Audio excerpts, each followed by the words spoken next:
Allahumma Allahumma sholli sholli ala ala Muhammad Muhammad wa Muhammad. ali Muhammad.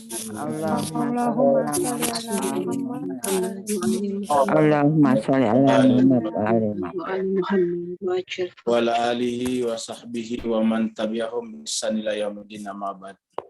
Bapak Ibu yang sama dimuliakan Allah SWT dimanapun berada, mari kita sama-sama manjatkan puji dan syukur kita kehadirat Allah SWT karena atas perkenannya lah sehingga kita semuanya bisa bersua dalam keadaan sehat walafiat pada kesempatan petang hari ini. Dan pada pertemuan kita petang ini kita akan teruskan surat 44 surat Ad-Dukhan. Kita masuk ayat 41 sampai ayat 50. 41 sampai ayat 50. Ustadz kita yang hadir dokter siapa ya? Belum ada ya? Belum ada Ustadz.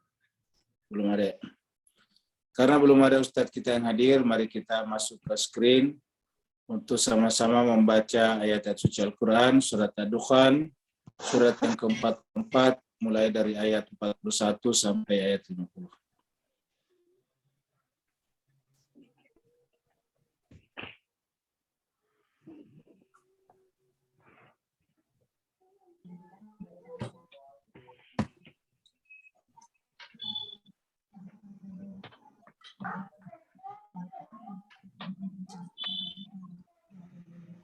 Bismillahirrahmanirrahim.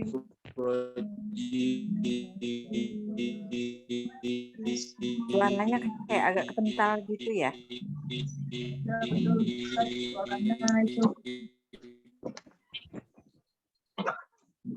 Bismillahirrahmanirrahim.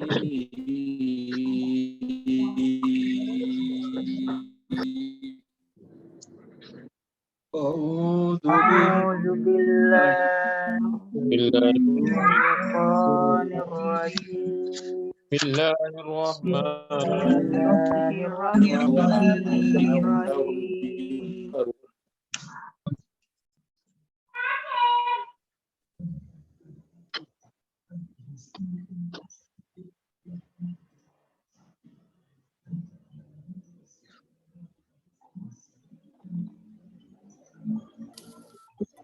Kok bisa gitu?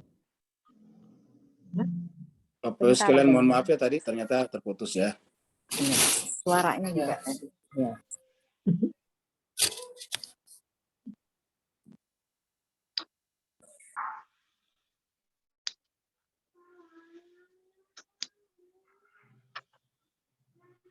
Mari kita teruskan. Illa man rahimallahu innahu huwal azizur rahim.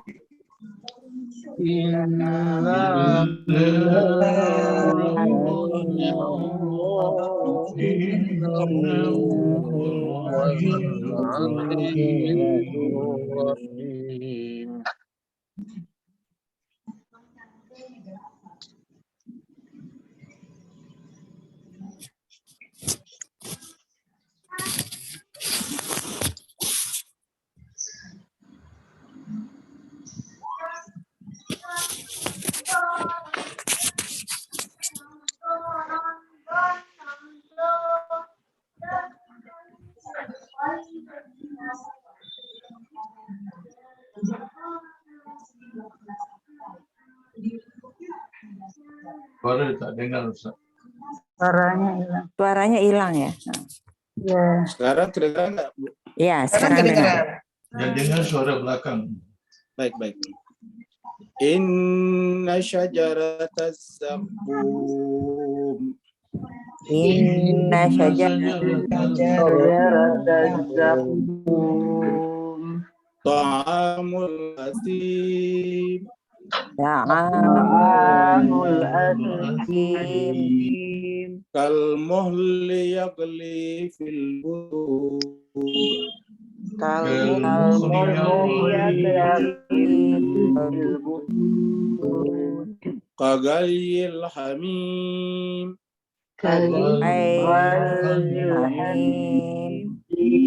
خذوه فاعتدلوه إلى سواء الجحيم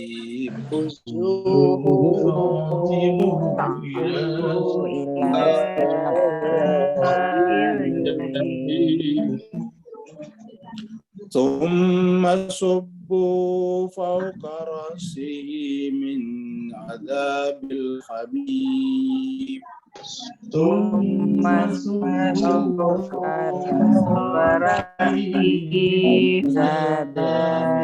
بالحميم ذق إنك أنت العزيز الكريم ذق إنك أنت العزيز الحكيم إن هذا ما كنتم به تمترون إن هذا به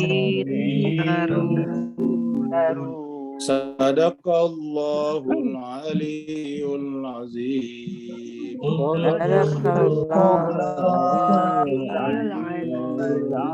اللهم صل وسلم وزد وبارك وبارك على على رسول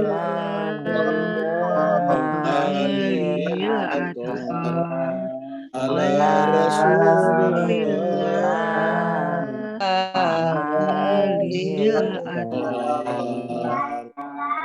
اللهم صل على محمد وآل اللهم صل على محمد وآل Muhammad. Terima kasih banyak Bapak, Ibu-Ibu semuanya telah ikut membaca Al-Quran. Semoga Allah SWT di bulan Ramadan ini mencatatkan Bapak Ibu semuanya sebagai orang-orang yang mencintai Allah dengan membuktikan mendengarkan nasihat-nasihatnya di dalam kitab suci Al-Quran. Kita teruskan surat 44, surat Ad-Dukhan, surat yang berbicara tentang kabut atau asap. Surat ini adalah surat yang turun di Mekah, karenanya disebut dengan surat Makkiyah. Jumlah ayatnya adalah 59. Pada pertemuan tadi pagi kita sudah sampai di ayat 50.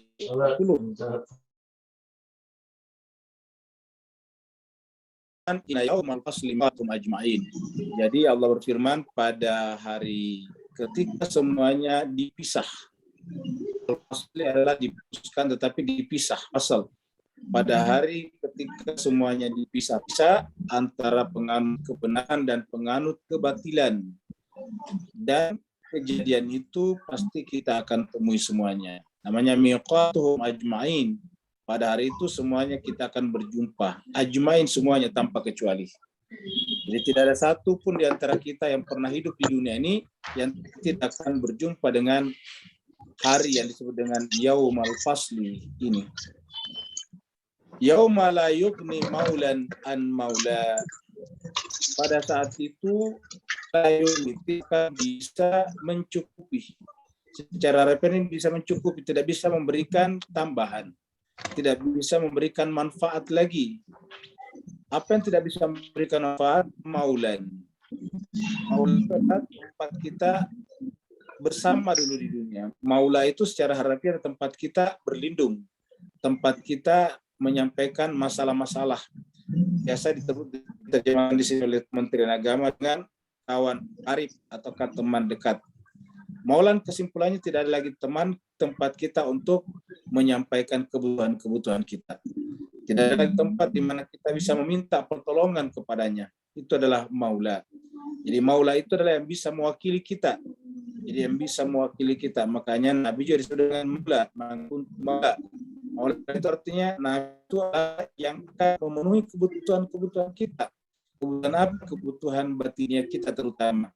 Kebutuhan kita akan hidayah, kebutuhan kita akan syafaat nanti di akhirat. Maka setelah Nabi harus ada maula berikutnya. Nah, di sekitar kita juga masing-masing kita punya maula, yaitu teman-teman di mana kita biasa tiba-tiba ada kebutuhan kita datang kepadanya. Tiba-tiba kita punya kebutuhan mendadak, tidak punya uang, kita punya duitnya. Tiba-tiba misalnya kita tidak punya baju, kita bisa pinjam bajunya. Tiba-tiba kita tidak bisa misalnya punya makanan, kita bisa rumahnya. Kalau kita di dunia misalnya di sekolah tidak tahu, kita bertanya kepadanya, itu adalah maula. Jadi yauma la yughni maula. Dan satu maula ada, tetapi tidak bisa bermanfaat lagi. Jadi pertemanan pada saat itu, atau ke tempat-tempat atau orang-orang yang dulu di dunia kita anggap sebagai orang-orang yang bisa memenuhi kebutuhan-kebutuhan kita, itu pada saat itu tidak bisa lagi memenuhi kebutuhan tersebut. Terutama kebutuhan untuk apa? Kebutuhan yang paling asasi adalah kebutuhan untuk selamat dari azab Allah Subhanahu wa taala. Itu sahabat, kawan kita atau siapapun, apapun namanya, yang kita anggap bisa membantu kita menyelesaikan masalah kita pada saat itu, yaitu masalah menghadapi azab neraka, la yughni, tidak bisa berguna lagi, tidak bisa memberikan tambahan apa-apa terhadap kebutuhan kita. La yughni maulan an maula. Jadi satu teman, satu orang tidak bisa memberikan bantuan terhadap teman yang lain. Di tempat lain dikatakan wattaqu yauman la tajzi nafsun an nafsin syai'a. Mirip. Kalau di lain dikatakan la tajzi nafsun an nafsin syai'a. Takutlah pada suatu hari ketika pada hari itu tidak ada satu orang pun, tidak ada satu nafs yang bisa membantu nafs yang lain. Jadi pada saat itu kita benar-benar menjadi individualis sejati. Jadi kalau di dunia ini tempat kita untuk bekerja sama, walaupun kita di dunia masing-masing menjalani kehidupan kita, tapi masih ada yang bisa kita ajak berbicara, masih ada yang kita tempati untuk menyampaikan unek-unek dan masalah kita. Tetapi kalau di akhirat, semua orang sibuk dengan dirinya masing-masing. Semua orang sibuk dengan masalahnya masing-masing. Sehingga jangankan memikirkan masalah orang lain, memikirkan masalahnya saja tidak sanggup.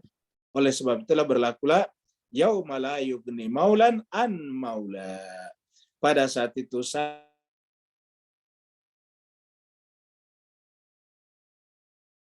orang pada orang yang lain, syai'a, sesedikit apapun. Jadi bukan hanya satu, tapi sesedikit apapun. Jadi syai'a itu tuh sesedikit apapun, tidak akan bisa. Walahum yunsarun, dan pada saat itu tidak lagi yang bisa ditolong. Jadi setiap maula pada saat itu, ini maula satu dengan maula yang lain, maula kita dengan maula yang lain, itu masing-masing tidak bisa ditolong pada saat itu. Walahum yunsarun, tidak bisa mendapatkan pertolongan. Nah, jemaah sekalian, Allah mengatakan bahwa ini pasti akan berjumpa dengan kita. Ini yang disebut dengan miqat, kita akan berjumpa dengan saat itu. Kita akan berjumpa dengan semuanya, kita berjumpa dengan yang disebut dengan yaumal fasli miqatuhum ajma'in. Nah, bagi jemaah sekalian, ini tidak bisa dijangkau oleh panca indera kita, bahkan tidak bisa dijangkau oleh akal pikiran kita kalau bukan Allah yang menceritakan kepada kita. Maka kemudian Allah SWT karena cintanya, karena kasih dan sayangnya, lalu kemudian mengutus Rasul, manusia terbaik di antara kita, untuk menyampaikan semuanya ini, agar kita jangan menyesal nantinya. Allah yang menjelaskan bahwa manusia itu hanya tubuhnya saja yang mati, hanya badannya saja yang masuk ke dalam kuburan, tetapi jiwanya, sukmanya, hatinya, rohaninya, fitrahnya, semuanya akan kembali lagi kepada Allah Subhanahu wa taala. Jadi jiwa kita, nafs kita akan kembali lagi kepada Allah. Karena nafs kita, jiwa kita itu bukanlah materi. Karena dia bukan materi, tentu tidak jatuh ke dalam hukum materi, yaitu sirna, habis, hancur. Nafs ini bukan materi. Pernah kita terangkan bahwa dalam kehidupan kita ini ada materi, ada bentuk. Bentuknya itu adalah bukan materi, sedangkan materinya ya bukan bentuk. Jadi bentuk dan materi hal yang terpisah. Yang bentuk itu adalah bukan materi, dan karena itu tidak bisa hancur, sedangkan materi ya benda yang bisa hancur. Yang hancur itu cuma materinya saja. Nah, tubuh kita ini ada bentuknya, ada materinya. Nah, materinya hancur tetapi bentuknya. Jadi bentuk postur tubuh kita tetap ada di sisi Allah SWT, dan karenanya juga bisa berjumpa nanti lagi dengan jiwa kita. Sebetulnya kita lihat ada jiwa, ada nafs, kemudian di dalam tubuh kita ada materi dan bentuk. Jadi kalau kita bahas secara mendalam ini, secara besar ya kita ini dua, yaitu kemudian rohani dan jasmani. Kemudian rohani jasmani bertemu, lahirlah satu entitas baru yang namanya nafs. Jadi nafsiyah, nafsani. Itulah hakikat diri kita. Lalu kemudian jemaah sekalian, kemudian jasmani kita terbagi dua lagi, materi dan bentuk. Ya, jadi kalau kita gambar di sini, Bapak Ibu sekalian, ya. Nah, ini gambarnya ini. Ya. Jadi kalau kita gambar di sini, nah, jadi kita manusia ini manusia. Jadi struktur manusia, ya, kita sebut dengan struktur manusia.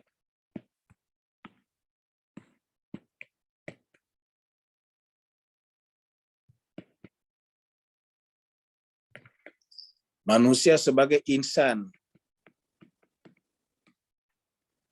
Yang pertama kita biasa terangkan dulu. Yang pertama adalah rohani di sini, ya, rohani. Ya. Rohani. Kemudian di sini jasmani, ya. Sini jasmani. Jasmani. Lalu kemudian ini rohani, jasmani. Ini kita lihat dulu. Jasmani ini dari tanah. Ini sedangkan ini dari Allah. Ya, kemudian setelah berjumpa ini lahirlah makhluk baru. Ya, khalqan akhar kalau istilahnya dalam Al-Qur'an, lahirlah makhluk baru, ya. Yaitu nafsani.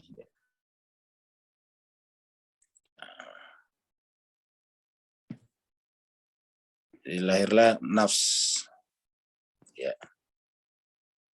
Nah, jadi mas yang terbagi lahirlah nafs ini kita kasih arsiran. Nah, inilah dia. Ya. Jadi hakikat diri kita yang kita arsir ini, ya. Jadi inilah yang disebut dengan tani, ya.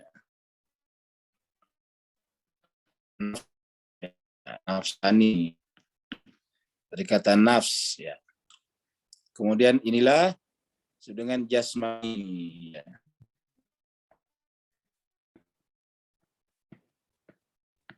Jasmani dari kata jisim, dari kata jism, ya. Kemudian yang di atas ini adalah rohani.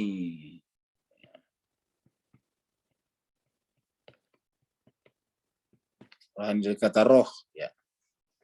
Nah, jadi mas sekalian kita punya 3 unsur ini, ya. Jadi ini jasad dan rohani. Ini jasad ini dari mana? Dari tanah, ya. Ini adalah dari tanah, ya. Tanah.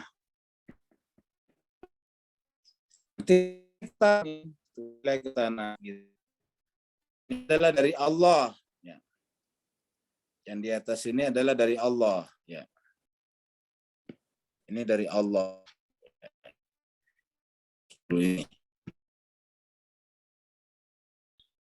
Ini adalah dari Allah.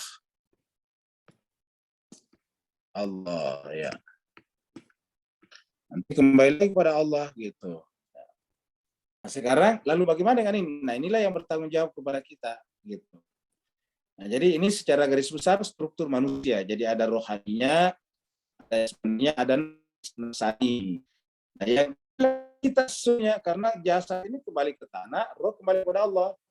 Ya, itulah sebabnya jemaah sekalian dalam Al-Qur'an kata-kata roh itu tunggal. Ya, tunggal kata-kata roh. Wafasir roh tunggal. Dalam Al-Qur'an selalu menyebut kata tanah juga dalam bentuk tunggal. Ya, wa qala rabbuka lil malaikati inni khaliqun basyaran min tin atau min salsalin min hamain masnun, itu tunggal semuanya. Karena ini sebetulnya tanah, hakikatnya satu. Rohani, hakikatnya satu. Nah, yang menjadi banyak nanti yang multiple ini adalah nafsani.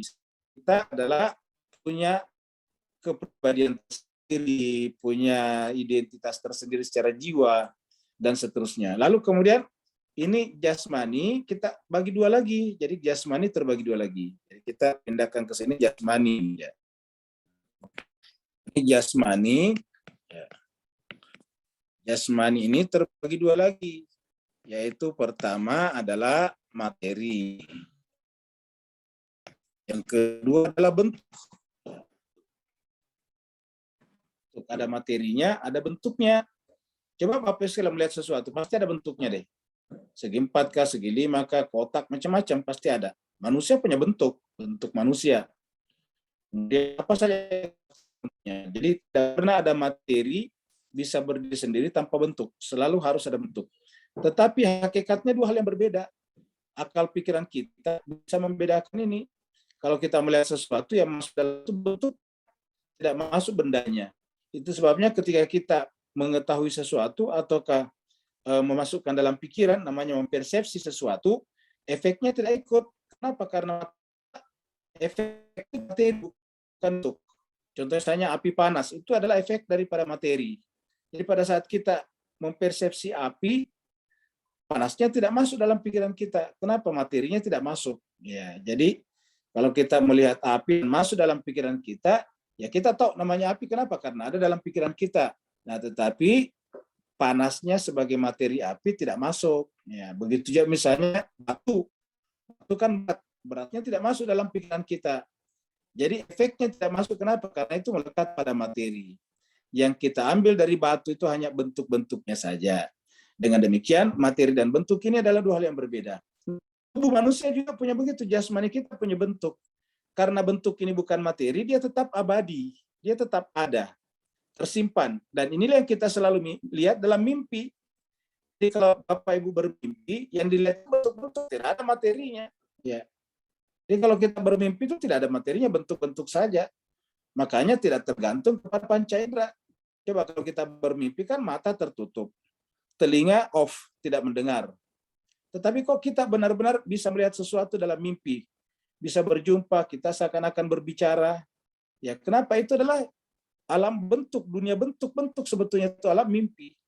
Materinya tidak ada. Materi ini terikat oleh ruang waktu. Makanya pada saat kita bermimpi, melampaui ruang waktu. Ya, misalnya kita tidur di kamar yang luasnya cuma 3 kali 3 meter. Tapi kok bisa kita bermimpi jalan-jalan ke kota-kota lain, ke negara-negara lain?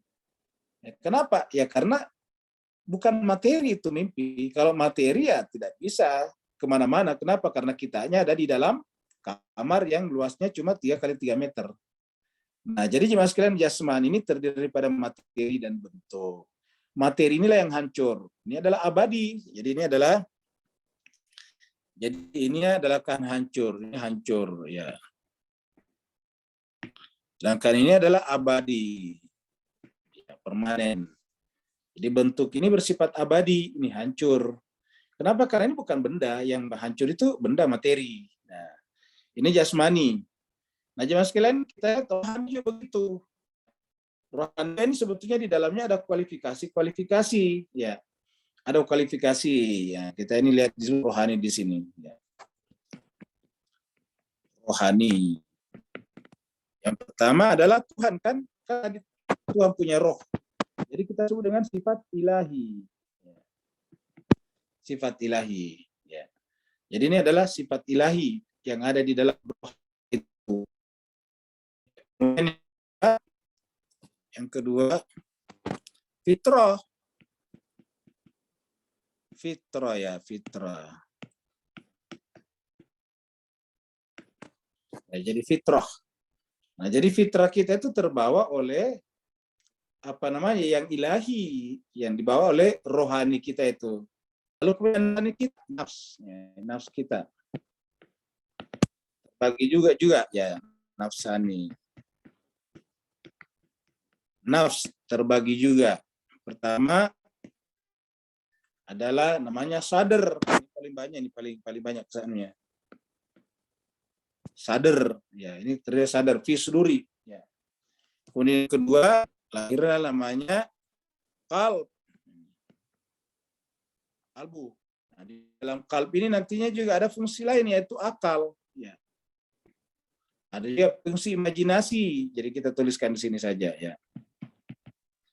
Fungsi satu, kalbu ini fungsi akal, ya, memikirkan. Jadi namanya fungsi akal di sini. Fungsi akal. Kemudian yang kedua adalah fungsi imajinasi. Imajinasi. Jadi kalau kita imajinasi, kreativitas itu dari sini, dari kalbu sebetulnya. Kemudian yang ketiga, nah, kita punya namanya fuad, ya, fuad. Ya, fuad. Nah, seperti itu. Lalu kemudian di dalamnya nanti kita punya namanya sir, ya, gitu. Nah, jadi jemaah sekalian berbahagia, inilah susunan-susunan daripada nafsu. Dan kita rohani milik Allah kembali kepada Allah, jasmani kembali ke tanah, dan tentunya kembali kepada Allah karena tanah dari tanah, mati dari tanah. Jadi semua ini membentuk postur kita, membentuk hati diri kita. Dan semuanya harus dipertanggungjawabkan. Karena kan yang mempertemukan ini Allah. Sehingga kita memiliki kesadaran tentang saya. Memiliki kesadaran tentang iman kita. Kita tahu kita punya materi benda, kita tahu kita bisa cubit tangan kita sakit, itu materi. Tapi kita punya bentuk, kita punya postur, kita biasa berfoto. Kalau kita berfoto yang ditampilkan itu bentuk kita, postur kita, bukan tubuh kita, bukan jasmani kita, tetapi bentuk kita sebetulnya. Makanya kalau foto itu dibakar orang, kita tidak terbakar. Kenapa? Karena kan cuma foto, bentuk saja. Dan bentuk itu kalau dibakar tidak akan bisa habis. Kenapa? Karena dia bersifat abadi, tak terbatas. Ya. Nah itu tadi dari Allah, ilahi. Jadi manusia itu punya sifat-sifat ilahiyah. Kenapa? Karena Tuhan mengatakan wa nafakhtu fihi min ruhi. Baru kemudian ilahi itu artinya originalitas. Semua yang ada secara mendasar pada Allah ada pada mendasar pada manusia. Fitrat Allah allati fataran nasa alaiha. Baru kemudian nafs. Maka dikatakan pertama sekali adalah kesadaran. Kesadaran tentang apa? Kesadaran tentang aku, tentang saya. Baru kemudian yang kesadaran ini menyadari juga bahwa kita punya alat, punya fakultas namanya kalbu. Fungsinya tadi adalah akal, memikirkan, menganalisis. Kemudian di sini fungsinya imajinasi. Bahkan yang ketiga adalah fuad. Ini adalah fungsi merasakan. Ini merasakan. Jadi nanti kalau kita merasa tersiksa, itu fuad yang merasakan. Ya. Dalam surat apa itu? Dalam surat Wailul likulli humadatil lumada alladzi jama'a mala wa adada yasnamu alada kalla layumbadanna fil hutamati wa ma adraka mal hutama narullahil muqadatul lati tattalu al afidah. Jadi merasakan itu. Lalu kemudian ini adalah sir. Apa itu sir? Inilah adalah merupakan singgasana, mahligai, arasnya Allah. Yang menempati ini sirrur asrar. Ya. Yang menempati sir ini adalah rahasianya segala rahasia. Ini bagi kita adalah masih rahasia lagi milik rahasia itu, yaitu dengan sirrur asrar, rahasia dari segala rahasia, yaitu Allah Subhanahu wa taala. Nah, ini jemaah sekalian berbahagia harus kita sadari paling dalam ini tempatnya, ya. Ini yang menjadi masalah di fuad ini kalau manusia itu selalu berpikir tentang dunia. Ingat, wailul likulli humazatil lumazah. Kecelakaanlah, neraka wailah bagi orang yang kerjanya mengumpat dan mencelah. Kenapa orang mengumpat dan mencelah? Tentu penyakit kalbu, ya, penyakit hati. Kenapa? Karena kerjanya alladzi jama'a amalan wa adada. Kerjanya mengumpulkan harta terus-menerus, menghitung-hitung dan menghitung-hitungnya. Yahsabu anna malahu akhlada. Dia menyangka bahwa hartanya itu mengekalkannya. Padahal tadi harta itu berbentuk materi, di sini tidak mungkin kekal karena dia akan hancur. Ya, jadi tidak mungkin kekal, dia akan hancur. Yang abadi cuma bentuknya. Dan bentuk ini sebetulnya bersifat universal. Nah, jadi kemudian kalbu ini kemudian apa namanya fungsinya untuk itu. Nah, maka jemaah sekalian berbahagia, akibat daripada kalbu yang hanya malah kemudian menjadi menderita, terhijab, tidak bisa melihat ke dalam sini. Ya, dia hanya selalu Fuad ini dipaksa melihat ke atas. Fuad dipaksa melihat ke atas ini. Ya. Tidak pernah dibuat melihat ke dalam. Jadi kalau dikatakan wa fi anfusikum afala tubsirun, itu perintahnya ke sini sebetulnya. Ya. Wa fi anfusikum, dalam diri kalian, kenapa tidak pernah perhatikan di dalam diri kalian itu ada rahasia yang sangat penting. Yaitu di sana Allah menyimpan arasnya, singgasananya. Yang dalam Al-Quran disebut dengan wa'lamu annallaha yahulu bainal mar'i wa qalbihi, bainal mar'i wa qalbihi, antara manusia dengan kalbunya, dia ada di sana, sir. Jadi kata-kata bainal mar'i wa qalbi inilah kita sebut dengan kalbi, mar, di sini dia letaknya. Tapi kalau kita fuadnya ditarik keluar untuk memikirkan, merasakan apa yang dipikirkan kalbu atau akal dan imajinasi, maka kemudian dia tidak pernah melihat ke dalam. Maka apa yang terjadi dengan fuad? Dia merasakan panas itu.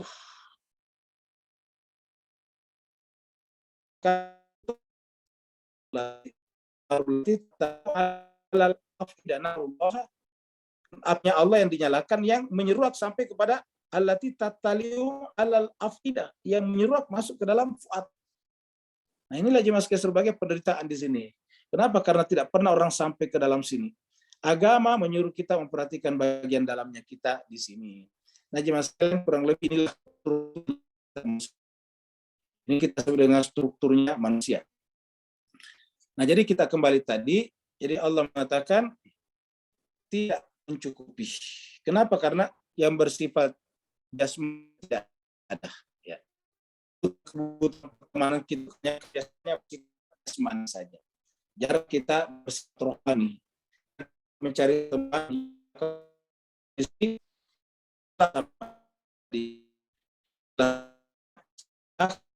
ternyata semuanya tidak bisa membantu kita, dan bahkan mereka semuanya yunsarun, tidaklah mereka mendapatkan pertolongan kecuali rahim Allah. Apa itu rahim Allah? Nah, kita lihat.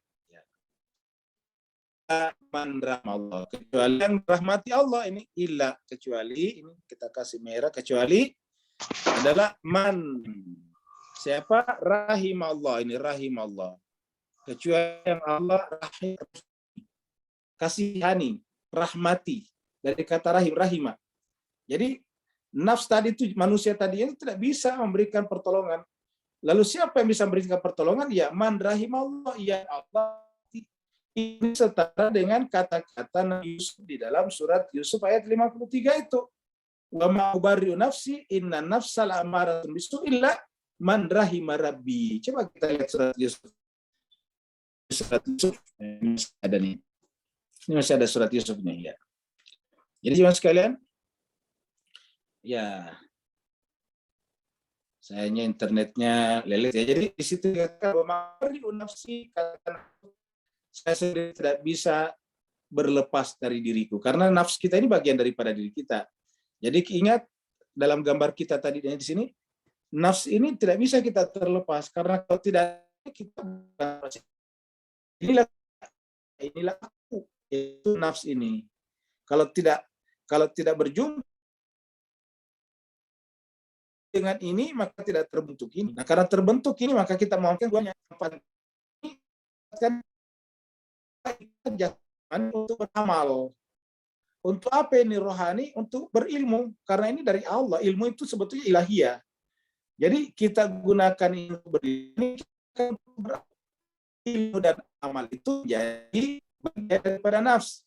Ibaratnya itu memori ilmu dan amal tersimpan di dalam nafs.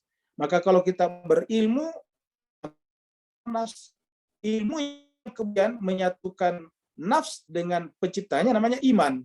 Makanya ilmu melahirkan iman, iman melahirkan amal. Jadi ilmu, iman, amal. Ya. Tidak ada ilmu, tidak ada amal yang benar kalau tanpa iman yang benar. Itulah sebabnya ayat pertama turun apa? Iqra bismi rabbikal ladzi khalaq. Bacalah. Karena dengan membaca kita belajar. Nah, ini adalah surat Yusuf tadi 53 Yusuf. Allah berfirman, wa ma ubarri'u nafsi. Saya sendiri tidak bisa berlepas diri dari nafsu. Ini nafs. Bapak perhatikan di sini ya. Kata nafsnya ya. Jadi di sini kita lihat kata nafs ya ini. Sama tadi tulisannya. Ya-nya di sini tambahan, ini ya tambahan. Ya, ini namanya Nabi Yusuf mengatakan nafsku, ya nafsku. Jadi wa ma ubarri'u, dan aku tidak membebaskan, tidak kuasa membebaskan nafsi, nafsku. Ya-nya tambahan. Jadi aslinya nafs. Aku tidak bisa membebaskan nafsi, nafsku. Ya. Maksudnya saya tidak bisa lepas dari nafs karena selalu ada pada diri kita. Dia bagian daripada realitas diri kita, hakikat diri kita. Kalau tidak ada nafs ya kita tidak ada. Makanya tadi kita katakan berkaitan dengan akhirat, Allah mengatakan wattaqu yauman la tajzi nafsun an nafsin syai'a. Takutlah kepada suatu hari di mana satu nafs tidak bantuan dan nafs yang lain. Jadi nafs ini banyak. Makanya dalam Al-Quran nafs ada jamaknya, yaitu anfus atau nufus. Sedangkan kalau tin tadi tidak ada jamaknya. Min salsalin, min hamin masnun tidak ada jamaknya. Yang ada adalah nufus, anfus. Wafi anfusikum, itu nafs-nafs kalian. Karena ini menjadi banyak. Jadi wa ma ubarri'u nafsi, dan aku sendiri kata Nabi Yusuf tidak bisa membebaskan diri dari nafsku. Karena dia adalah bagian tak terpisahkan dari hakikat diriku.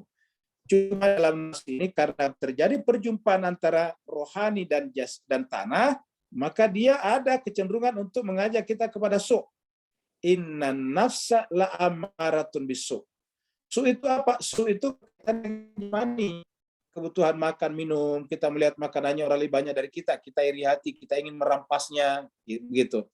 Kita melihat hartanya orang lebih banyak dari kita iri hati, kita cemburu, maka kemudian kita akan mempergunjingkan dan menggibahnya, kita akan ceritakan keburukan-keburukannya, menciptakan tuduhan-tuduhan yang tidak berdasar. Jadi innan nafsa la ammaratun bisu'i.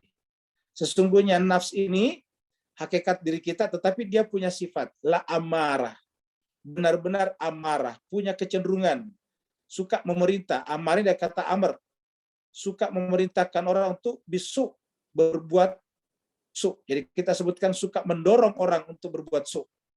Ini juga sudah diabadikan di dalam surat Asy-Syams.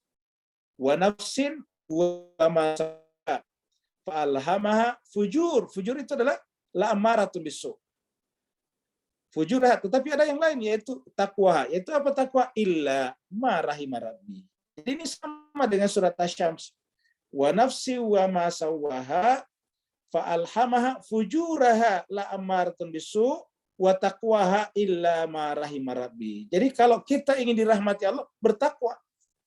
Yaitu kita memaksa nafs kita untuk melihat ke atas. Jadi ingat, di sini kita paksa nafs kita melihat ke atas, ya. Jadi nafs ini harus dipaksa melihat ke atas, bergerak ke atas ini, ya. Karena rohani. Jangan sampai dia melihat ke bawah. Tidak boleh ke bawah sini. Kita kasih warna merah, ya. Karena kalau dia ke bawah sini, itu nafs, maka dia nanti akan melakukan asuk tadinya. Dia akan melakukan asuk, perbuatan-perbuatan buruk. Kita ke sini hanya ala kadarnya saja, buat makan, minum, tetapi pikiran kita ke atas. Jadi jemaah sekalian, disinilah terjadi perang abadi, perang Mahabharata sepanjang masa. Yaitu ada yang menarik kita ke bawah, fujura, dan ada yang menarik kita ke atas, takwaha. Jadi ada takwa, ada fujura. Takwa itu apa? Kembali kepada Allah. Fujur itu apa? Kembali kepada tanah, menjadi binasa, menuju kepada kehancuran. Makanya rata-rata orang yang tidak percaya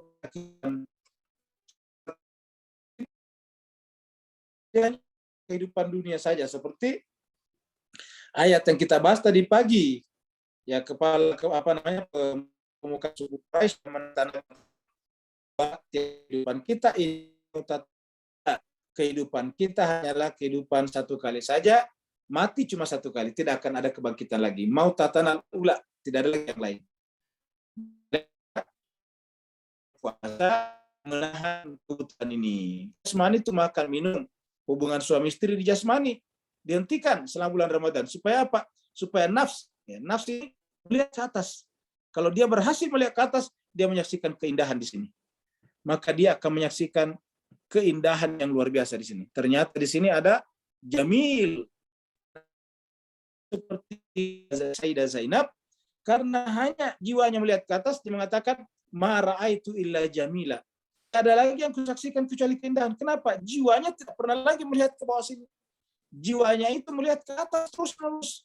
Ini yang disebut dengan innalladzina qalu rabbunallah tsumma istaqamu. Dia sudah istiqamah, artinya apa? Sudah tetap. Dan ini yang disebut dengan siratal mustaqim. Inilah juga yang disebut dengan illa ibadaka minhum mukhlasin. Inilah mukhlasin di sini. Jadi kalau mukhlasin itu artinya selama-lamanya istiqamah ke sini.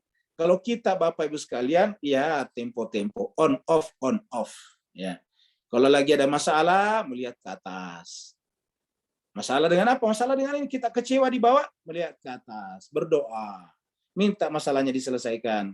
Setelah selesai, kata Al-Quran, ingat pembahasan kita, balik ke bawah lagi. Tiba-tiba dia lupa tentang isi doanya tempo hari. Begitulah manusia Bapak Ibu sekalian, kalau menghadapi masalah di sini, baru nengok ke atas. Ya. Kalau tidak ada masalah, tengok ke atas. Begitu di sini, balik lagi ke bawah lagi. Ke atas, buta lagi, tutup lagi, pakai mata lagi ke bawah, pakai kacamata hitam lagi ke atas.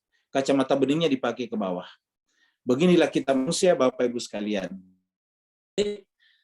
Nabi Yusuf mengatakan, wa ma ubarri'u nafsi inna nafsa la ammaratun bisu. Karena yang namanya nafs ini la ammaratun bisu. Ya, ini cenderung kepada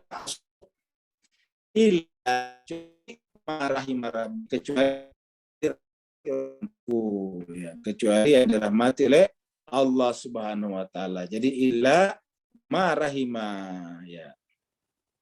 Rahimah Rabbi. Kecuali yang dirahmati oleh Tuhanku. Tetapi ingat jemaah sekalian, Allah itu adalah luar biasa, lebih tinggi, lebih kasih Allah daripada ibu kita sendiri. Walaupun terbiasa la ammaratun bisu, sehingga kita masuk dalam kategori hewani, nafsnya, ingat nafs hewani, maka kemudian kalau kita menyadari kesalahan itu, Allah siap menyiapkan diri sebagai apa? Ghafurur Rahim. Memaafkan baru merahimi. Ini kan dari kata rahim, ini lahir kata rahimah. Tetapi tidak bisa rahimah kalau tidak diampuni dulu dosanya. Ya, makanya kata-kata di sini illa marahimah rabbi, kecuali yang dirahmati Tuhan, berarti kan ini manusia suci. Karena tidak ada lagi sunya sama sekali. Dan seperti Nabi Yusuf. Nabi Yusuf tidak ada sunya. Pengakuannya setelah Nabi Yusuf mau keluar dari penjara, kan Nabi Yusuf mengatakan, coba tanyalah mereka yang telah memasukkan aku dalam penjara. Dikumpulkan wanita itu, dikatakan, kami tidak melihat keburukan daripada Yusuf, kecuali hanya kebaikan saja. Illa ma rahim rabbi, seperti itu, kecuali rahmat dari Tuhanku. Nah, Bapak Ibu jemaah sekalian, nah begitu juga dengan di dalam ayat ini, illa man rahimallah. Jadi kalau begitu, rahimallah yang memberikan, ya. Jadi kita tidak ada lagi maula di akhirat kecuali maula yang sesungguhnya. Maula siapa? Maula yang ditunjukkan Allah untuk kita. Mengulangi lagi, kecuali maula yang ditunjukkan Allah untuk kita. Itulah sebabnya Nabi Muhammad mengatakan di akhir hayatnya, man kuntu maulahu yulahu. Siapa yang menjadikan aku sebagai maulanya? Inilah Sayyidina Ali bin Abi Thalib, sepeninggalnya, seperti adalah maulanya juga. Jadi illa man rahimallah. Innahu huwal azizur rahim. Sungguhnya dia Allah adalah Al-Aziz. Al-Aziz, maha perkasa, maha mulia, lagi maha penyayang. Iya. Kenapa maha mulia? Karena orang yang dirahmati menjadi mulia. Dan siapa yang dirahmati? Berarti rahim Allah telah menjadi sifat daripada orang itu. Itulah sebabnya Nabi Muhammad pun disebut memiliki rahimnya Allah. Bil mu'minina raufur rahim. Itu Nabi Muhammad dalam surat At-Taubah. Inna syajarataz zakum, sebaliknya bagi mereka tadi yang maulanya di dunia bukan maula yang Allah tunjuk, di akhirat maula itu tidak bisa berfungsi lagi, tidak bermanfaat lagi, maka mereka tidak bisa diberikan pertolongan. Lalu apa akhirnya? Diberikan makanan dari buah zakum. Inna syajarataz zakum. Ternyata maulanya, berwilayahnya kepada pohon zakum. Kita sudah terangkan sebelumnya bahwa ada dua jenis pohon, yaitu syajaratun thayyibatun, habisatun adalah syajaratun zakum, adalah buah zakum. Siapa yang berwilayah ke sini, maka maulanya tidak manfaat lagi. Maka jemaah berbahagia, pohon itu adalah tempat berlindung. Katakan aku adalah maula kalian, aku tempat berlindung kalian. Itu sebabnya kalau kita berdoa surat Al-Baqarah akhir itu ada kata maula. Rabbana akhirna Rabbana la tahmil alaina kama hamalta min qablina. Rabbana wa la tuhammilna ma la taqata lana bih. Wa'fu anna waghfir lana. Ingat, wa'fu anna, maafkanlah kami, waghfir lana, warhamna, kasihanilah kami. Apa sebabnya? Anta maulana. Kamulah ya Allah maula kami. Karena Allah maula kita, maka dia tunjuk maula bagi kita mewakili dirinya di dunia. Karena Allah secara zati tidak mungkin kita jangkau. Allah adalah sirrul asrar, rahasia dari segala rahasia. Kita bisa sampai Allah diberikan kepada kita. Orang yang bisa menuntut kita yaitu maula juga. Jadi Nabi Muhammad mengatakan, ana maula, man kuntu maulahu. Maula. Kenapa? Karena kalau bermaula kepada Nabi Muhammad, hakikatnya Al-Baqarah kita katakan, anta maulana fansurna alal qaumil kafirin. Kamulah Tuhan adalah maula kami, maka ya Allah, bantulah kami, tolonglah kami menghadapi kekufuran yang ada di sekitar kami. Inna syajarataz zakum, bagi mereka yang maulanya adalah maula yang bukan di-approve, di-endorse, tidak didelegasikan, tidak ditunjuk oleh Allah, maka berarti maula itu adalah maula tidak hakiki. Maula tidak hakiki adalah di akhirat akan berlepas diri, maka di akhirat diberikan makanan atau tempat berlindung dari buah zakum. Inna syajarataz zakum. Mereka mendapatkan pohon zakum di akhirat. Nah, jemaah sekalian, sebagian ini kita bayangkan pohon buah duren. Nah, tetapi jemaah sekalian jangan bayangkan buah duren ini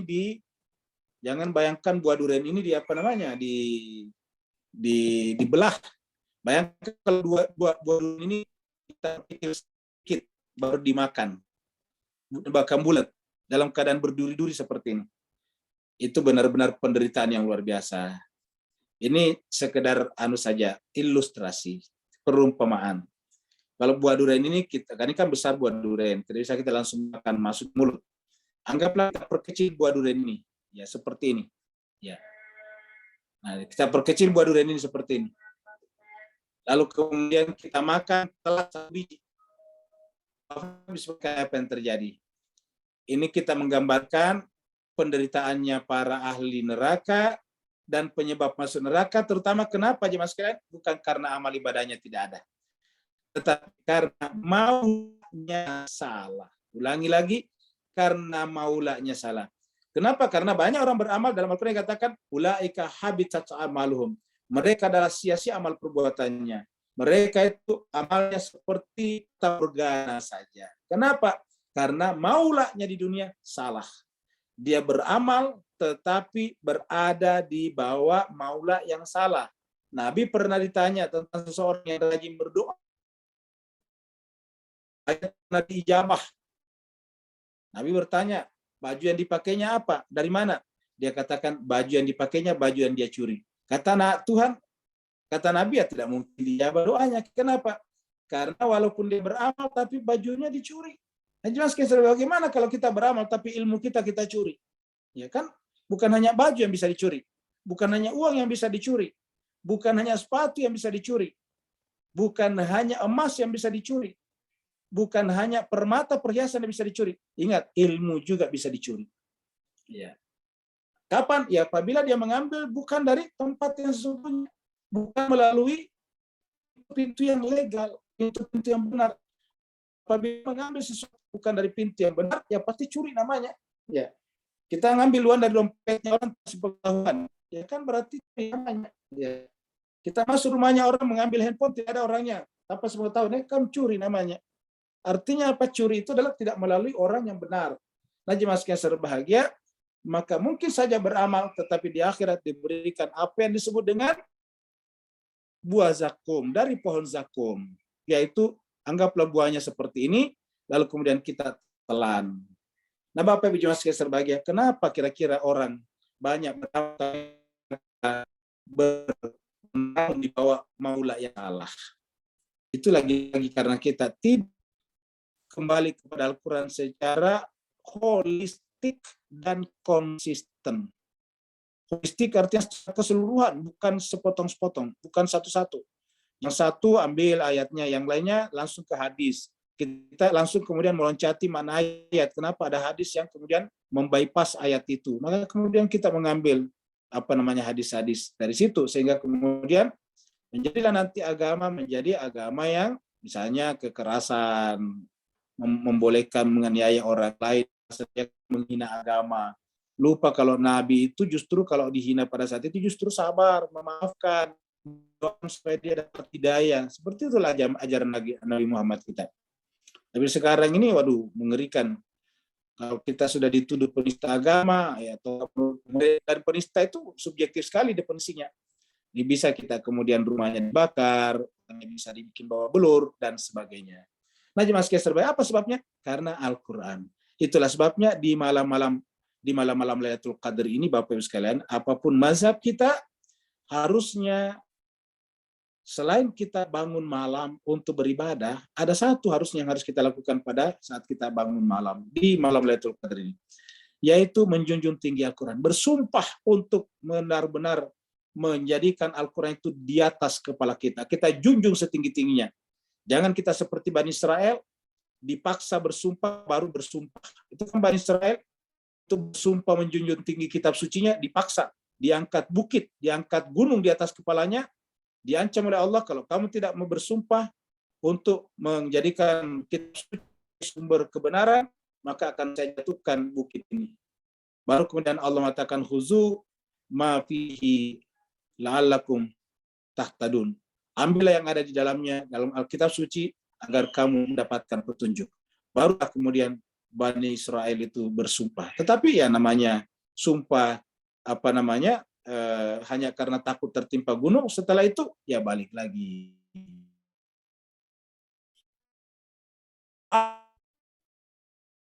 Namanya tadi buah zakum itu adalah makanannya siapa? Orang-orang yang berdosa. Siapa itu al-asim? Yaitu mau dibawa maula yang benar. Ya. Maka ketika mereka nanti dia memakan buah itu, bagaimana rasanya? Kal muhli yabli fil butun, seperti yang mendidih fil butun di dalam perut. Seperti al-muhli, ini muhlinya adalah cairan minyak tembaga. Kalau tembaga kan kalau sudah dipanas jadi seperti minyak. Ya, dia mendidih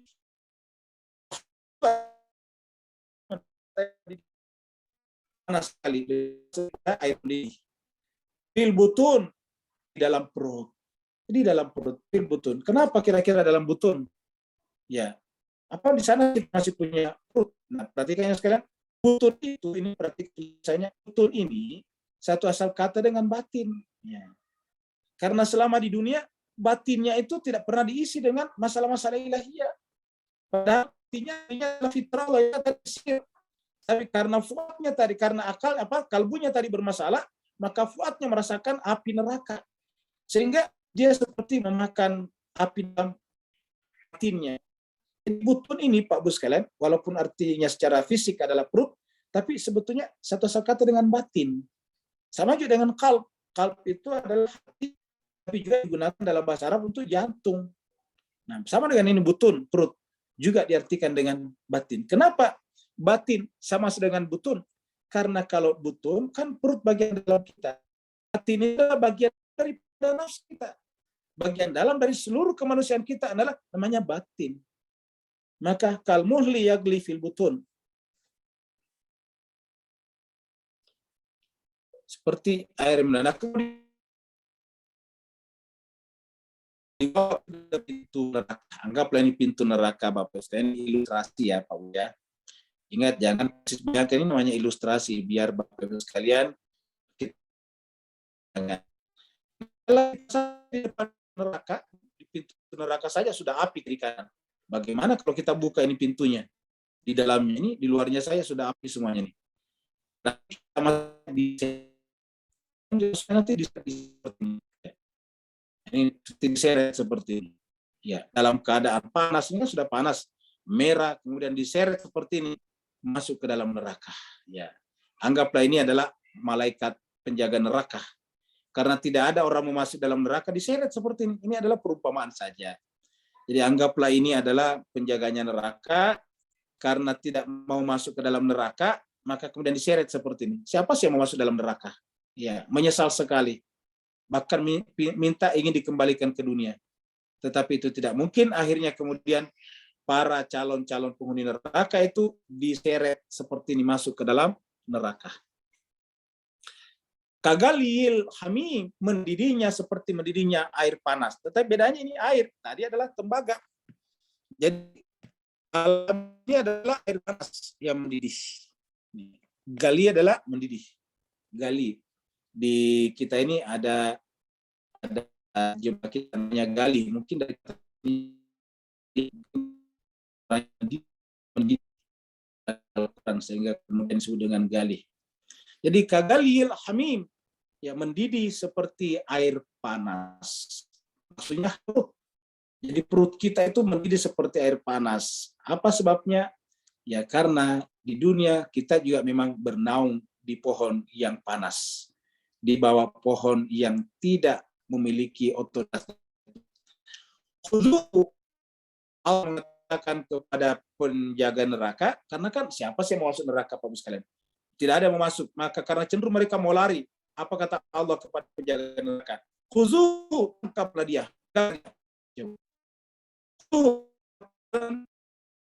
Neraka yang tidak masuk neraka tadi. Khuzu, tangkap dia, pegang dia. Fa'tiluhu, lalu seretlah dia. Tangkap dia, pegang dia, fa'tiluhu, maka kemudian seretlah dia. Ini orangnya. Ila sawa'il jahim, masuk ke dalam tengah neraka jahanam. Masuk ke tengah-tengah neraka jahanam. Jadi tangkaplah dia, peganglah dia, seret dia masuk ke dalam tengah-tengah neraka jahanam. Bapak Ibu sekalian, mendengarkan ceritanya saja itu kan harusnya menimbulkan semacam kesan yang sangat menakutkan pada diri kita. Dan seharusnya ini mempengaruhi tindakan kita, mempengaruhi sikap kita dalam dunia.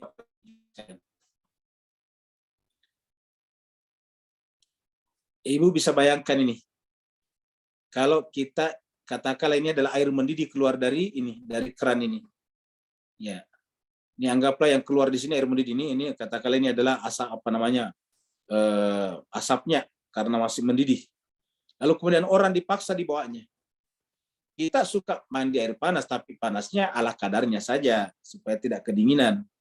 Tapi coba kalau panasnya mendidih seperti kita lihat butiran-butiran air ini. Baru kemudian kita hidup di bawahnya. Kita sampai ke tubuh kita. Itu Bapak Ibu bisa bayangkan bagaimana menderitanya kita. Summa subu fauqa ra'sihi, kemudian tuangkanlah selain mendidih punya sebagai itu seperti air mendidih. Allah mengatakan subuh, tuangkanlah di mana? Di atas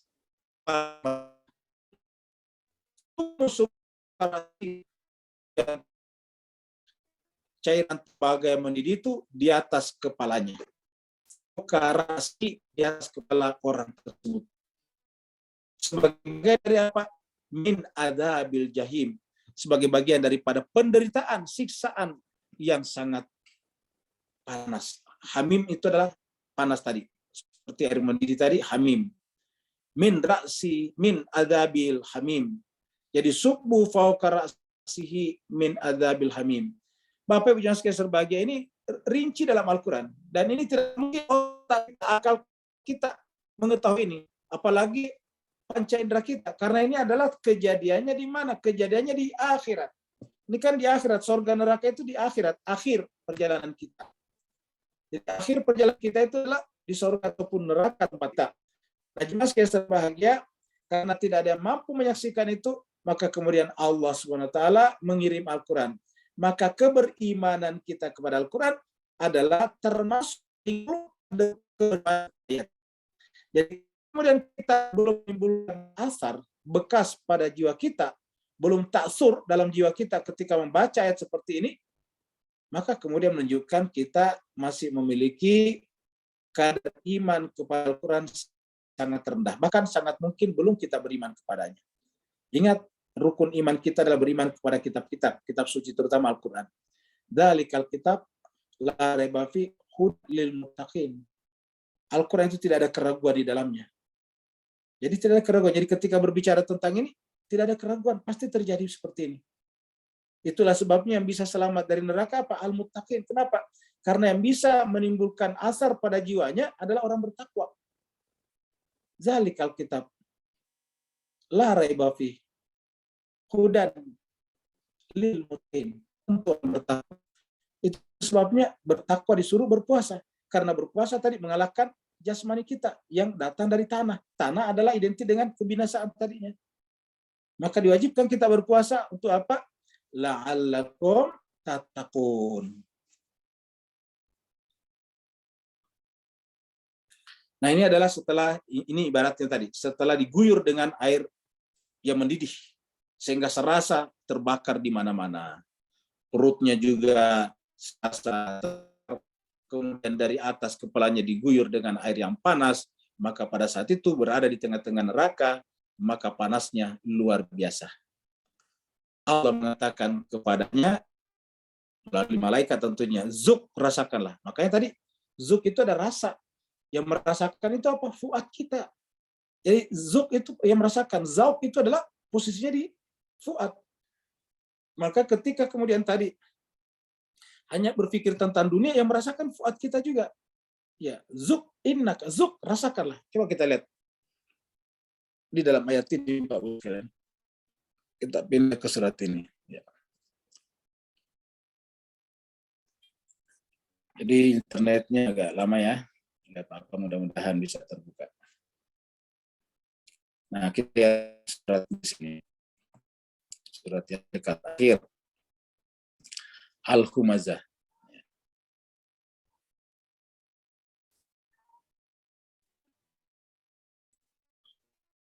Wailul likulli humazatil lumazah. Neraka wail, kecelakaanlah bagi tiap-tiap orang yang kerjanya humazah, mengumpat kemana-mana hanya untuk mengumpat, menceritakan kekurangan orang lain. Lumazah, mencela orang. Ada orang yang baik di depan, di matanya. Alladhi, yaitu siapakah al-humazah? Al-humazah ini alladhi, yang jamaah kerjanya berpikir tentang malan, harta benda, mengumpulkan harta benda, wa'addadah, dan menghitung-hitungnya. Mengumpulkan harta benda dan menghitung-hitungnya. Yasabu, dia menyangka, mengira, anna, bahwasanya malau harta bendanya itu akhlada. Yang kata Khalidina fiha, akhlada, mengekalkannya. Disangkanya harta bendanya mengekalkannya di dunia. Padahal tadi ingat, benda materi akan hancur binasa, termasuk tubuh kita. Apa kata Allah? Kalla, sekali-sekali tidak. Layum badanna fil hutamah. Orang itu akan dilemparkan ke dalam neraka hutamah. Ini tadi citranya. Layum badanna, akan dilemparkan, diseret masuk ke dalam, ke tengah-tengah al-hutamah. Al-hutamah. Wa ma adraka mal hutamah. Apa itu hutamah? Tahukah kamu apa itu hutamah? Narullah, apinya Allah. Al-muqadah, yang dinyalakan. Narullah al-muqadah. Allati, nah ini dia. Allati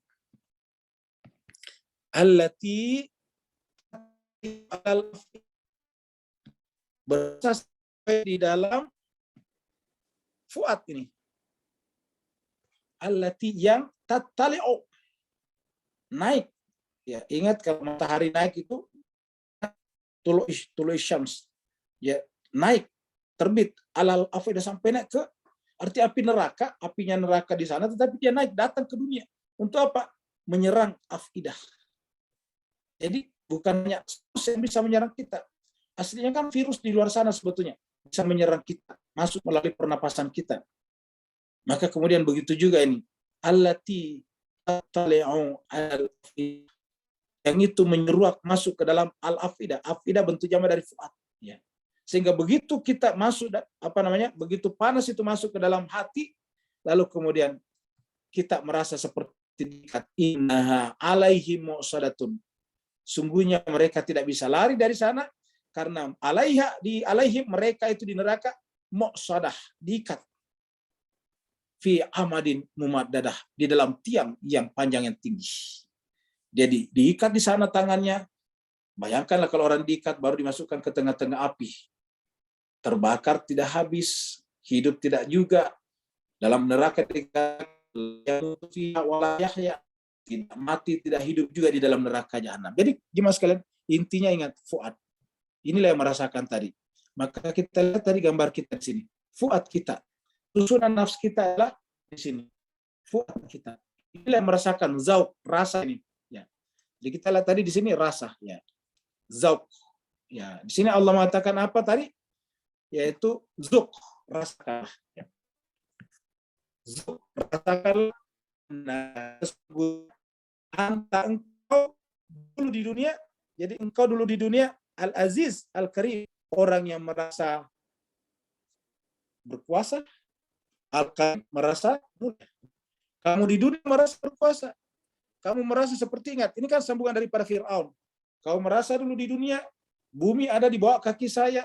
Coba, sungai-sungai Nil dan Laut Merah ada di kaki saya. Saya yang paling tinggi, anakmu kumalala. Akulah Tuhanmu yang paling tinggi, maka dia bisa berbuat semena-mena kepada orang lain. Dia menindas Bani Israel, memperbudak Bani Israel. Jadi, Antal Aziz Al-Karim. Itu juga yang terjadi pada pemuka-pemuka Quraisy. Ayat ini ditujukan. Bukankah kamu di dunia merasa orang yang hebat, Al-Aziz, merasa orang yang terhormat, Al-Alim, Al-Karim, merasa sangat mulia, dijunjung, dipuji dan dipujinya. Rasakanlah azab neraka itu. Jadi Bapak Ibu jemaah sekalian berbahagia, cerita Fir'aun disambung dengan pemuka-pemuka Quraisy itu sebetulnya adalah tujuannya adalah untuk kita merefleksi kita. Jangan kita bayangkan dulu saja. Jangan kita bayangkan pemuka-pemuka Quraisy saja. Mari kita bayangkan diri kita. Apa benar dalam diri kita sudah tidak ada sifat-sifat Fir'aun? Apa benar dalam diri kita sudah tidak ada sifat-sifat Abu Jahal dan Abu Lahab? Sehingga jangan sampai kita melihat keluar sana. Abu Jahal 1400 tahun yang lalu, jauh sekali dengan kita. Melihat Fir'aun 4000 tahun sebelum kita mungkin. Sudah sangat jauh. Al-Quran menceritakan itu untuk bercermin. Dengan bercermin, cerminnya Fir'aun, cerminnya adalah pemuka Quraisy, tapi wajah kita yang harus nampak di sana. Apa benar dalam diri kita tidak lagi sifat Al-Aziz? Sifat ini adalah hanya Allah yang berhak memilikinya dan orang yang Allah berikan. Dan Al-Karim, mulia dan orang yang Allah berikan. Kalau tidak, maka kita tidak berhak menyandang itu. Kalau kita mengaku-ngaku seperti itu, masuklah kategori tadi Ali. Fir'aun itu Ali, tinggi, arrogan, dan merasa dirinya di atas segala-galanya.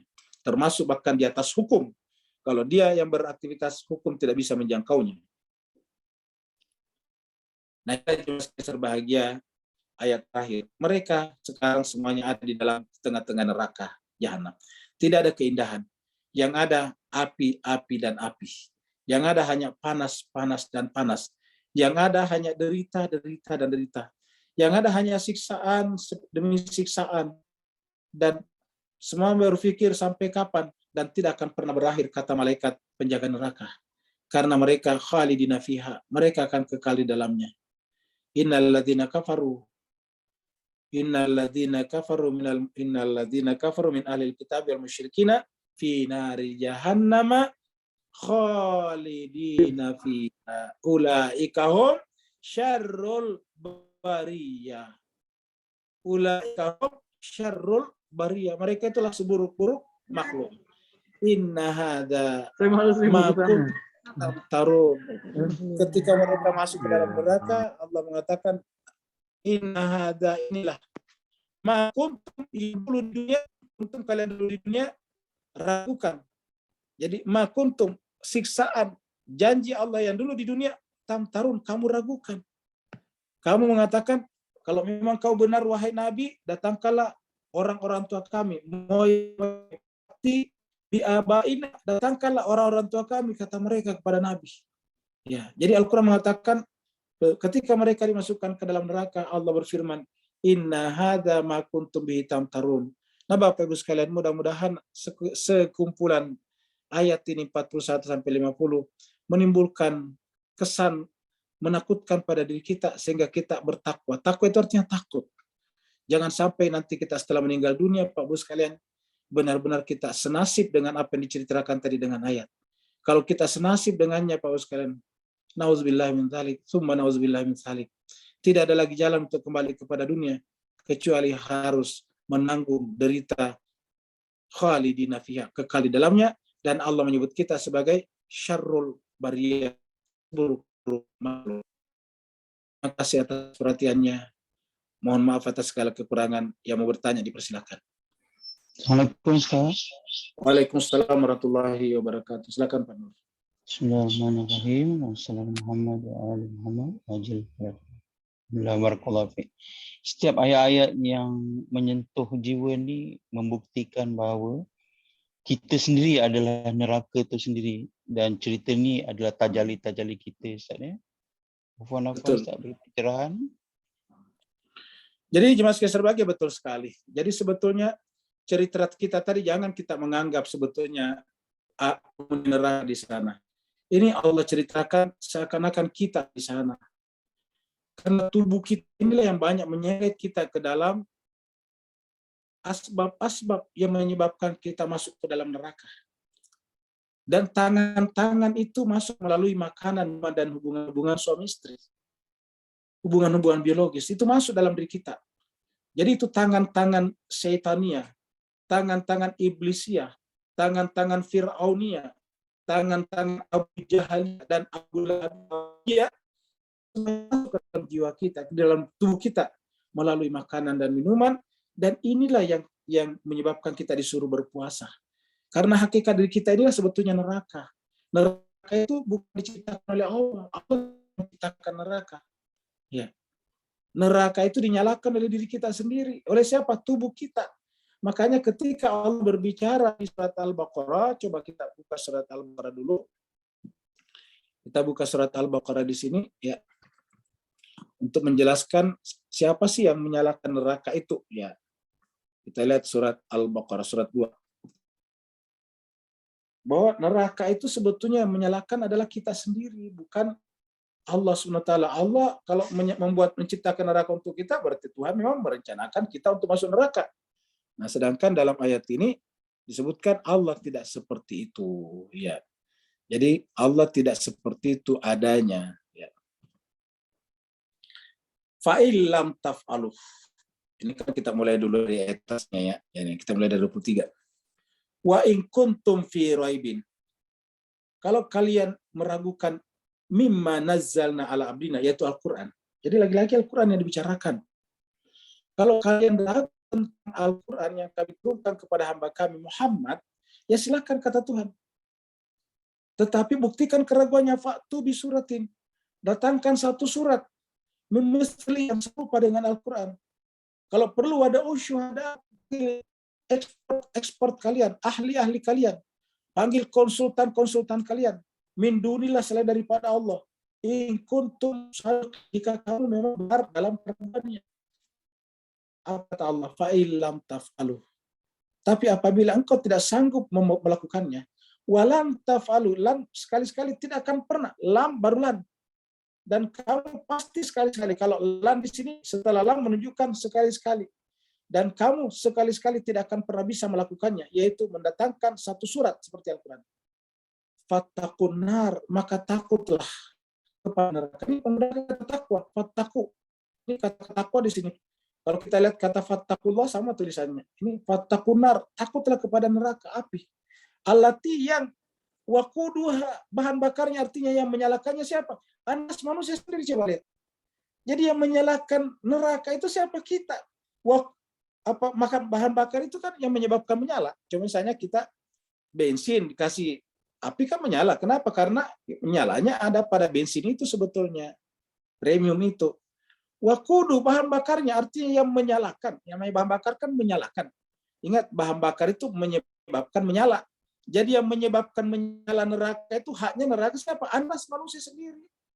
Jadi bukan Allah yang menyala.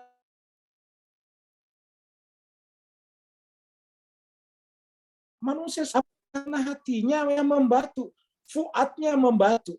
Dalam kehidupan kita sehari-hari ada juga namanya hati. Hati dalam pengertian liver, dan ada juga liver yang mengeras. Ya, sirosis kalau tidak salah namanya.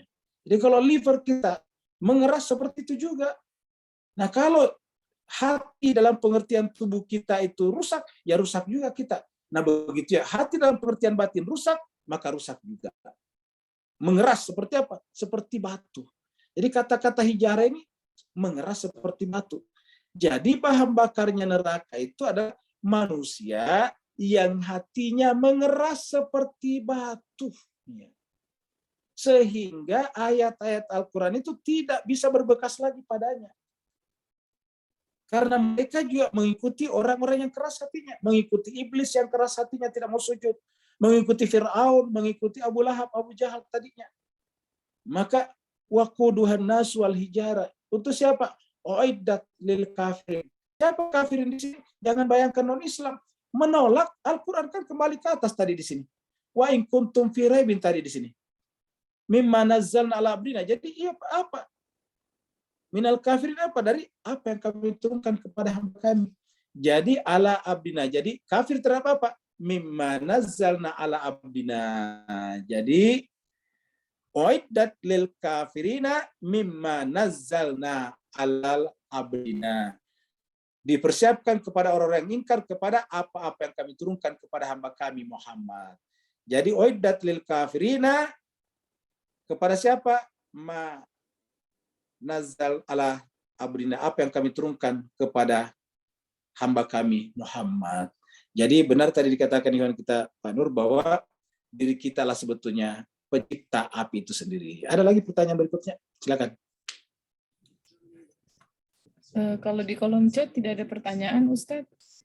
Kalau tidak ada pertanyaan berarti kita akhiri sampai di sini, dan Bapak Ibu sekalian jangan lupa hari Sabtu lusa kita ada ceramah tamu yang akan dibawakan oleh Ustadz Habib Ali Umar Habsyi dari pesantren Bangil, yang sudah pernah kita juga hadir bersama dengan kita. Semoga semuanya berkenan menyampaikan kepada sahabat-sahabat kita, teman-teman kita untuk datang mendengarkan ceramah tamu kita.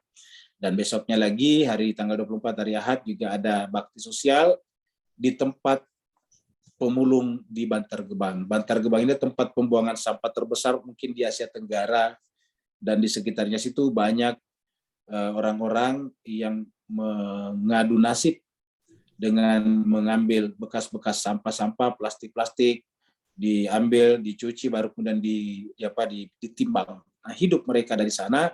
Nah, kita punya binaan di tempat itu, kita punya sekolahnya di sana.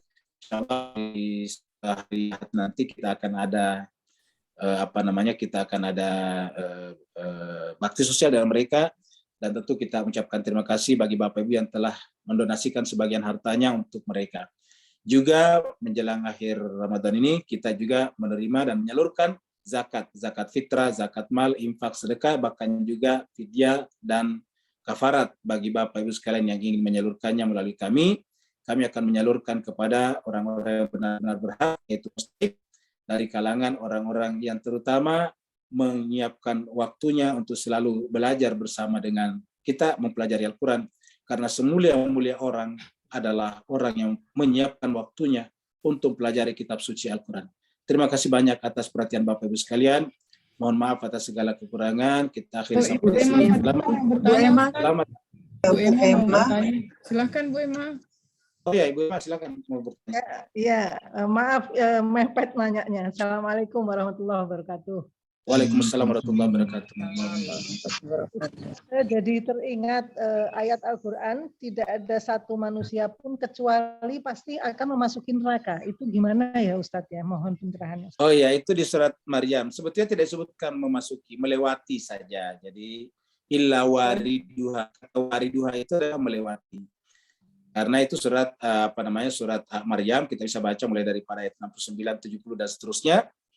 Nah, itu artinya biasa digambarkan tuh kalau kita mau ke surga melewati neraka, yaitu di atasnya titian sirat. Ya. Jadi kita pasti melewati, itu maksudnya Bu Emma. Illa wariduha. Iya. Ya, pasti akan melewatinya karena nanti lewat di sana, kalau celaka dia jatuh ke bawah, menjadilah penghuni neraka, begitu. Nanti insya Allah kapan-kapan kita akan berjumpa dengan surat yang berbicara tentang ini, yaitu sebetulnya kita sudah lewati kalau tidak salah, itu surat 42. Nanti kita ketemu di surat 52. Surat bukan surat 52, ini sudah kacau. Surat 57, surat surat Al-Hadid. Nanti kita ketemu di surat Al-Hadid, ayat 11 dan seterusnya. Ibu Emma juga bisa mempelajari di rumah, yaitu surat Al-Hadid, surat yang ke-57, ayatnya 11 dan seterusnya. Yaitu berbicara tentang orang-orang yang melewati titian sirat, dan ada yang tidak selamat, dan ada yang selamat. Terima kasih banyak Bapak Ibu sekalian. Wassalamualaikum warahmatullahi taala wabarakatuh. Sama-sama. Waalaikumsalam. Waalaikumsalam warahmatullahi wabarakatuh. Syukran.